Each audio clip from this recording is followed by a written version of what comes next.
PDG d'Air France espère une amélioration pouvant, votre avis, au 0810 entre le logement privé et le logement...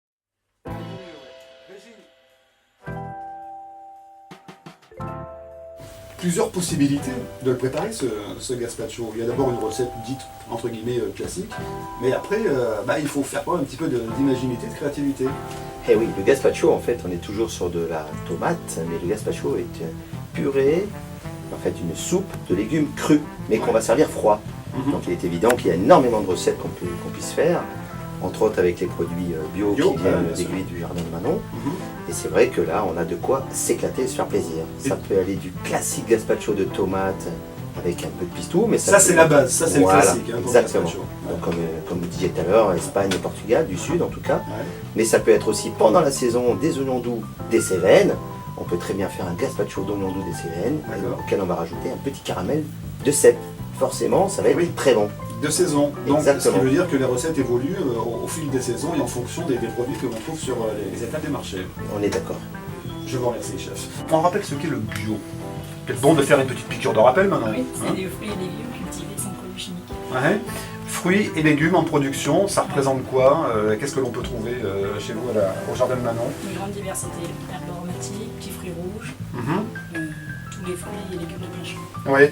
L'alliance et le mariage culinaire avec le chef Marc de Passario était une évidence pour vous, Manon?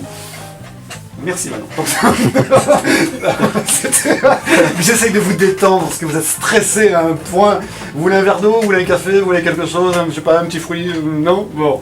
Non, je disais donc que l'alliance et le mariage, c'était une évidence, hein, chef. Eh oui, ça a commencé par la tomate, tout simplement, qui est un de mes fruits et légumes préférés. Donc là, on a des très très belles choses chez Manon, au jardin de Manon l'Aiguille. Ouais. Très peu de chefs, très peu de restaurateurs utilisent les produits bio. Et il est vrai que c'est un petit poil plus cher, un petit poil moins joli en fait de l'aspect, mais alors par contre extraordinaire au niveau du goût et de la synthétisation énorme du produit. Et en plus, on est obligé de travailler très localement avec les légumes bio. Je sais qu'on n'est pas obligé, mais c'est mieux. Et ensuite, on travaille vraiment presque sur les 3 jours qui suivent. Ouais. Qu'est-ce qui se dégage? Pourquoi travailler en cuisine avec des produits bio? C'est la fraîcheur, la qualité, et puis surtout ça vient de chez nous, ça vient de nos terres. Hein, c'est la saisonnalité qui est très importante. C'est-à-dire qu'on ne verra jamais à l'esprit de la violette des fraises en plein mois de novembre-décembre. Comme vous ne verrez pas non plus des tomates. Donc c'est vrai qu'on suit énormément la saison et nous on fait confiance à Manon. Donc soit mon second, Yann Poncard, qui téléphone à Manon ou moi-même, et puis on va au marché chercher ce dont on a besoin, suivant ce qu'il y a et ce qui sort de la terre du jardin. On met à l'honneur donc ce matin le gazpacho. Vous avez d'ailleurs une nouvelle recette. En fait, un jour, on était donc dans son magasin à Aiguille, et puis on s'est regardé tous les deux, on s'est dit pourquoi on ne créerait pas un gazpacho, et on a créé un gazpacho très particulier qui va sortir donc pour le jardin bio à la ferme ce week-end. Je pense que Manon peut nous en parler un petit peu. Et donc c'est une très belle surprise et quelque chose de très sympathique, très simple mais très original. On va prendre note parce que vous allez quand même nous donner la recette, c'est possible ou pas, ou vous gardez ça un secret voilà.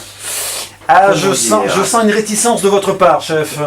Alors, on sera sur de la tomate parce que c'est des classiques, mais on sera aussi sur de la fraise. Un peu bizarre, hein? Ouais, c'est bizarre ça.